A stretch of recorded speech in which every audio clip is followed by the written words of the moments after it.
Kindiki, wadhifa uliotanguliwa na miaka miwili ya usimamizi tata kwenye Wizara ya Usalama na Masuala ya Ndani ya Nchi. Hii leo kwenye mkao wake wa kwanza kama naibu rais atakuwa anawaelezea Wakenya kuhusu wadhifa wake mpya pamoja na agenda za serikali. Mimi ni Mashirima Kapombe kutoka runinga ya Citizen, lakini niko na wenzangu kutoka mashirika mbalimbali ya habari. My name is Joel Chacha from K24 TV. My name is Michelle Ngele Odhiambo from NTV. And I am John Jacob Kuria from the Kenya Broadcasting Corporation. I am Ashley Mazuri from KTN. Good evening, I'm George Maringa from Cape Media Limited, TV47. Karibu Professor, na asante sana kwa muda wako. This interview will be conducted in both English and Kiswahili, so feel free to express yourself in the language that you feel most comfortable. Now let's start with the elephant in the room. When we publicized this interview, some of the reactions that we received were quite hostile on your person. And I'll read some of those responses that we got. One said, cancel that interview. Another one said, not worth my time. Another one called you a butcher and a murderer. Another said, who killed protesters under his leadership? Now, why would this interview generate so much hostility on your person? And why do you think Kenyans feel tonight whatever you have to say is not of value to them? First, I appreciate and thank you for having me on this broadcast. It is, maybe I'll start by saying that not everyone is saying what you read out. There are others who are saying other things. But that is still okay because it is the right of the people of Kenya to express themselves on what they think about their leaders, especially political leaders. And therefore, mine is to confirm that because I've been in public life for a while, in various capacities, I have endeavored to do my best to my country. And I have no regret for anything. Maybe lessons learned, which is a common human thing that perhaps there are things I've picked along the way. But in terms of my public duty and commitment to our national interest, I have been extremely clear on what is expected of me in the various roles that I have played in this country.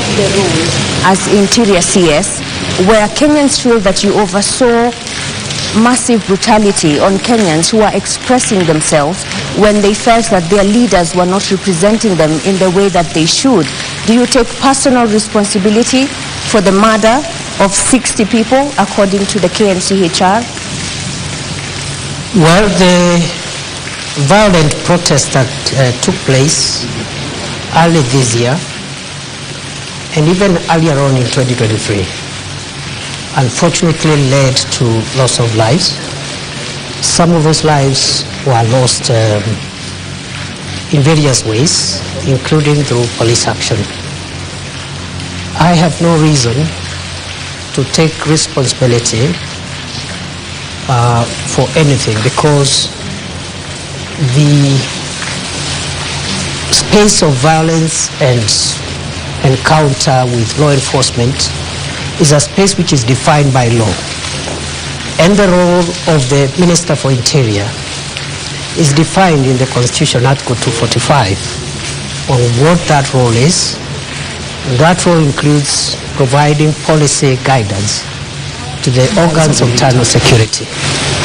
The role of police operations are protected through the mandate of independent command of the Inspector General, and therefore police operations, especially in engaging protesters or people who are seen as breaching the peace, is the province for the independent command of the National Inspector General of the National Police Service, as far as I'm concerned, the 2 years I have been the country's interior minister, every single day of them, when I woke up to do my work, to make sure that the security organs of our country that protect our country from threats, security threats, perform their work, and should they require any policy guidance, that guidance is provided. And that's all what I can say for now. So you're saying tonight that you have no say whatsoever when the police misbehave? The Interior Minister has no role in police operations, according to Article 245. So you have no say whatsoever when they go wrong? As a professor of law? I have a say, and I said it. And the say is this, that police officers are allowed to use force, including lethal force, in exceptional circumstances. Should any officer violate the strict parameters of those circumstances, they are accountable under the law. And we say it many times, not once, not even in the context of the protest alone, but also in the context of the fight against terror and the fight against banditry and other organized crime. That any police officer who uses their firearm lawfully within the Constitution, including lethal force, has legal protection. But any of them who exceeds the parameters of the Constitution is on their own, and the organs of accountability is not the Interior Minister. It is the agencies such as IPOA and the DPP and the rest. So who shot at David Chege at the precincts of Parliament and Erickson Chalo Mutisia? These two young men were not armed. Would you say that use of live ammunition was reasonable? I think the matter of the violence that occurred in Parliament and the unfortunate loss of life is a matter that which is actively being investigated by IPOA and other agencies. So it will be preemptive for me to tell you who shot the two Kenyans who unfortunately, according to the records, lost their lives in that context. So how far are the investigations? You're the DP now. You may have moved on to a different role, but it's definitely senior to... I'm aware that there are two ways of conducting investigations. One is through the internal affairs unit of the police. But our policy in the last 2 years, while we were in that docket, we discouraged the internal affairs unit of the police from being the ones to investigate their colleagues, because it raises issues of conflict of interest, and perhaps perceptions of bias. So we encourage the Independent Police Oversight Authority to be the one to do the investigations. The report I had when I left the ministry is that they had made some good progress. They reported to me they had some 6 files which are ready from the context of the riots and the violence around that time. But there has been a transition in the leadership of IPOA right now. A new commission has just been put in place, and the work of IPOA is led by commissioners. It's not led by the Secretariat. So the delay in the last 2-3 months could be associated to the leadership transition by IPOA. Ashley and George, you have follow-ups. Ashley? All right, Your Excellency, you have made a name for yourself as a defender of human rights. Are you proud about the events that occurred in June this year? I mean, this led to deaths of young, innocent Kenyans. Where does this sit as, to you, the professor of human rights, not as the deputy president, but as the professor of human rights? Any Kenyan, not to mention a professor of law, who would be proud by what happened in our country June, July, from whatever angle, would be inappropriately doing so. Because those events were extremely painful to the country. They were unnecessary, if I may say so. because there is a way of processing democratic encounters, and there's a way in which the balances between the protection of public safety and the expression of individual rights and freedoms must help us navigate peaceful and orderly society. So to answer your question, I wouldn't be proud at all. Mr. Deputy President, then what did you have to say to families who are still looking for their loved ones? For instance, on X, we were tagged and someone said, I always communicate with Peter Masharia's mom. Imagine she wakes up every day to go to the mortuary. Peter Masharia went missing on the 25th of June. Tonight, what do you tell those families that are still looking for their loved ones? To the families who lost their loved ones or whose loved ones are still missing, I would say that it's unfortunate that this country went through what it went through in June, July. I hope that our country has learned the lessons and we will not get there again, because losing a loved one, having a loved one missing for months, almost half a year, even for a day, is extremely painful. And therefore, as I said when I responded to this matter earlier on, maybe not on this forum, it is very unfortunate, and we, including myself, are there again. Yet when they look at you, Professor, they say you are the face of, disappearances, abductions, deaths and murders on young people in this country. Do you feel that you're struggling to shake off that tag? Not at all, okay, because it is not true. So I don't struggle at all.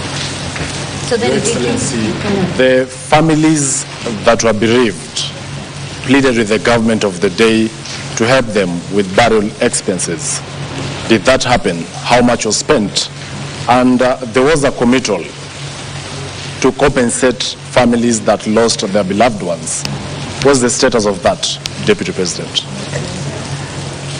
To the best of my knowledge, a number of families were given modest ex gratia support on a request basis and on a basis of confidentiality, because what the state does in a situation like that, when there is distress in the country, citizens are facing distress, we go out of our way for ways of supporting.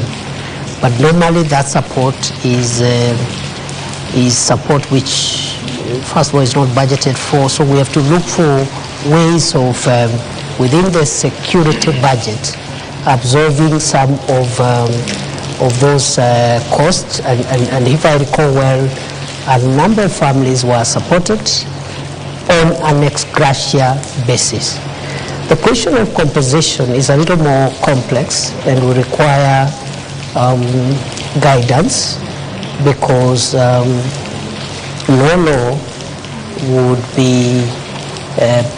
would allow expenditure on compensation for events similar to what we had. I am aware, even in more extreme cases like terrorist-related deaths and injury, it is anticipated that victims of terrorist crimes and other violent acts would be compensated. And I think when we left the ministry, we were trying to develop regulations on the operationalization of Section 49 of the Prevention of Terrorism Act.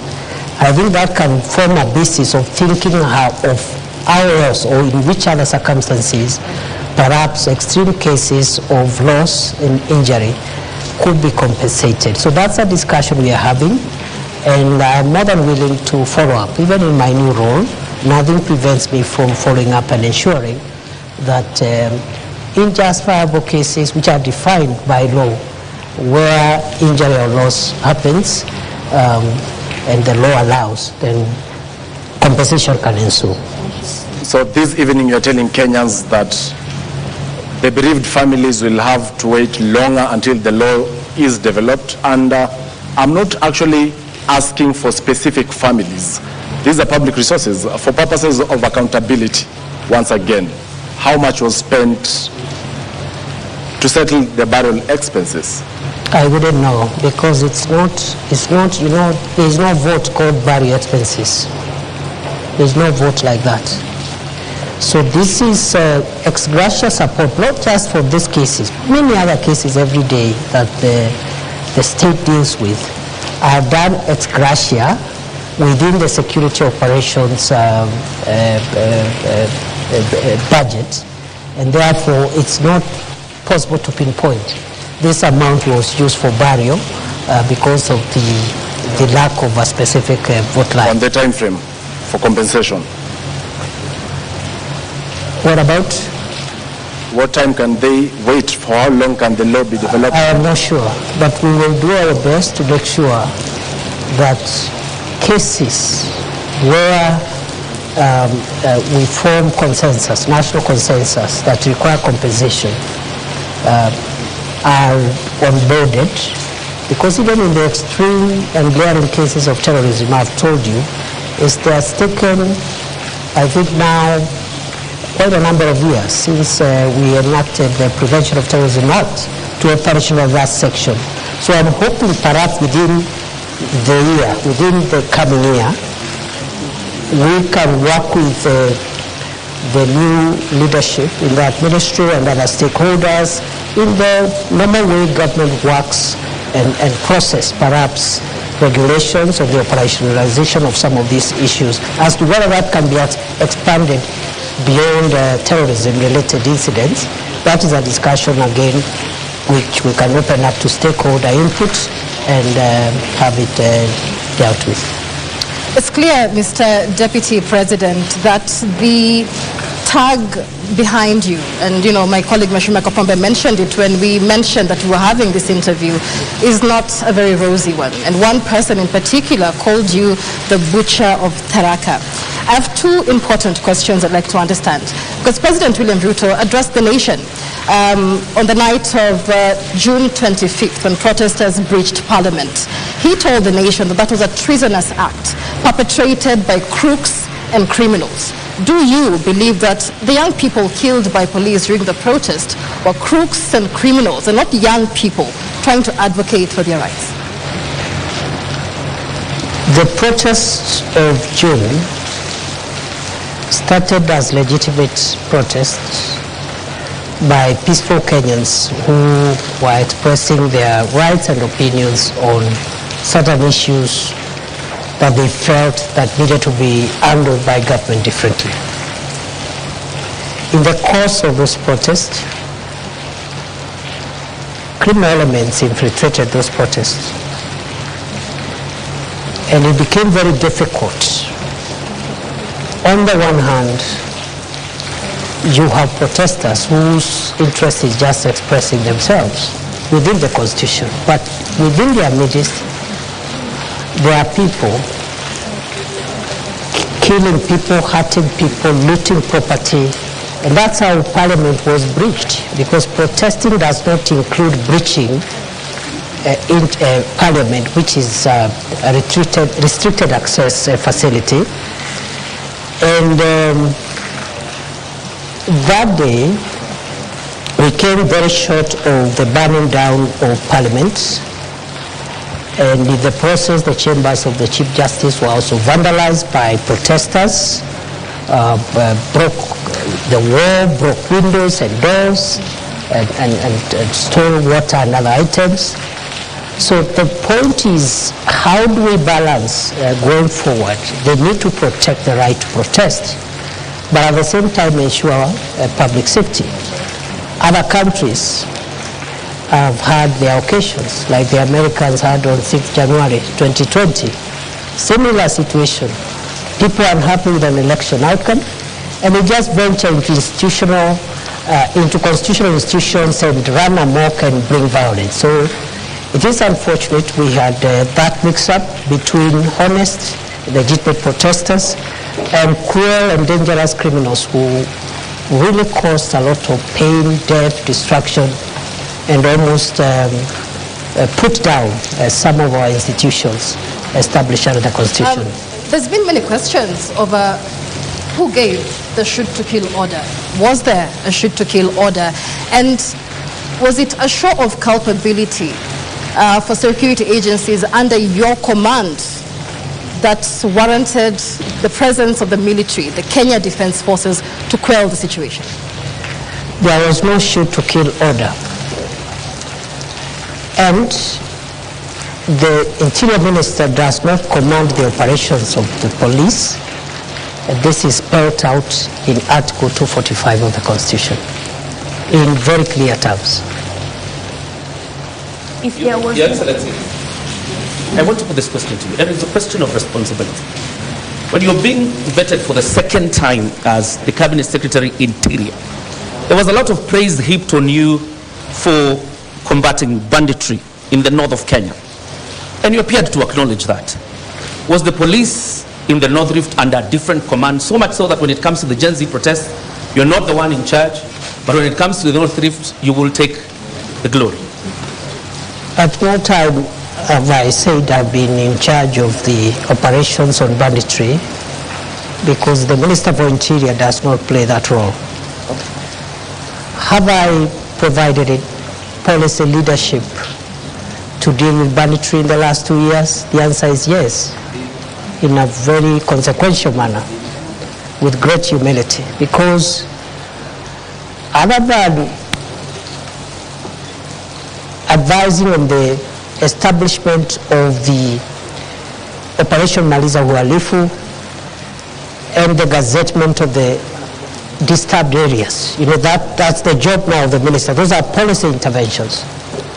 But I was able to push through in a very difficult financial situation prevailing then in the country, an injection of a significant amount of resources to acquire equipment to assist the police in their operations, which has been the missing link for many years. MRAPs, that is the mine resistance ambush protected vehicles, armored personnel carriers, drones, that is the aerial vehicles, aerial unmanned aerial vehicles, and so many other, including personal protection items. So, in a very modest way, I would want to be associated with the tremendous work done by the police, with the support of the military, to dismantle the infrastructure of banditry in the North Rift, because I provided policy support for the acquisition of modern weapons and also providing the legal space for the police to carry out operations, especially in the areas which I classified as disturbed and dangerous, because that is where criminals were always retreating and regrouping. Those areas today are completely free from bandits. The question here, Your Excellency, is on the question of responsibility. Local NGOs, the United Nations, the US government, the foreign missions have admonished the government of the Republic of Kenya of its human rights record, and particularly the handling of a GenZ protests. My question to you tonight is, when the Republic of Kenya is being admonished, who takes responsibility? Well, as I have said, you see, the general admonition or viewpoints by various stakeholders on the performance of government on many things, including homeland security, is a legitimate thing. But the question of responsibility arises when one believes that there is something they have done wrong. It doesn't arise when someone's conscience is crystal clear. They have not done anything wrong. From where I sit, the nearly 700 days I served as Kenya's Interior Minister, one, I can account for each of those days what I did for this country, sometimes under great distress and risk, which I knew I'm exposing myself, but because of duty, I had to do it.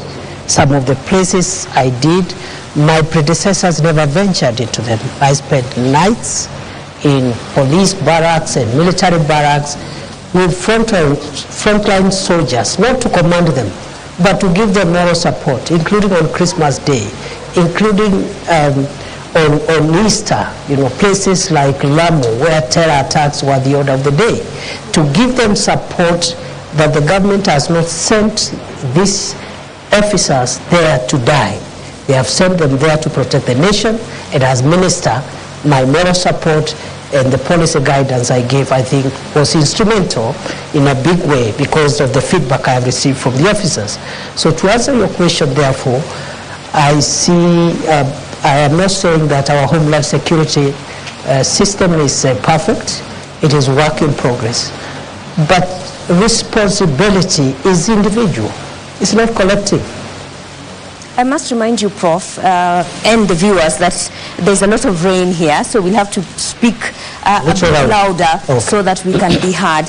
But as you speak about policy guidelines and taking modest credit for what was done in the North Rift on banditry, are you trying to tell us that you could not give policy guidelines on how police protests or moral support in them ensuring that they adhere to human rights? We did. So what happened? What went wrong? What went wrong is what goes wrong when maybe, the operations, security operations are intense and emotive operations. It's not somewhere where an officer will be told, when you reach there, do this, do the other. So what we have are general policy guidelines. For example, the use of labor force is reserved when to apply when the life of the officer is at risk. So was any officer's life in danger? Allow me, Professor Kindiki, was any police officer in danger when David Shege and Enoch Chalo, Erickson Chalo Mutisia only had a flag and they were dancing outside Parliament? What threat did they pose to security officers at Parliament? That is the matter under investigations. If the circumstances you're reading out there is what happened, the officers will be accountable. It's as simple as that.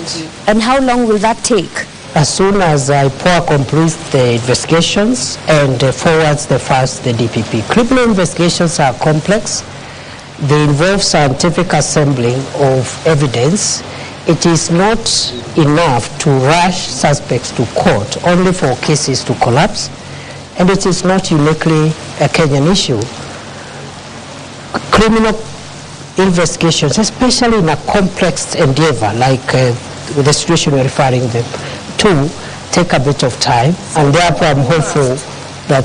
Why were the police in mass? How complex was that? That we again, who was ensuring security is not breached? You're just telling me what you think or saw.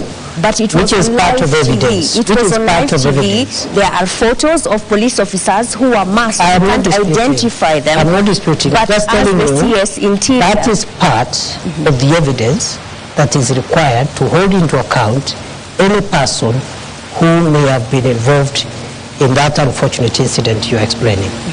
Your Excellency, if you were to move this forward and probably look at why the public is on you, this is what you said on the 12th anniversary of the Supreme Court about a month ago.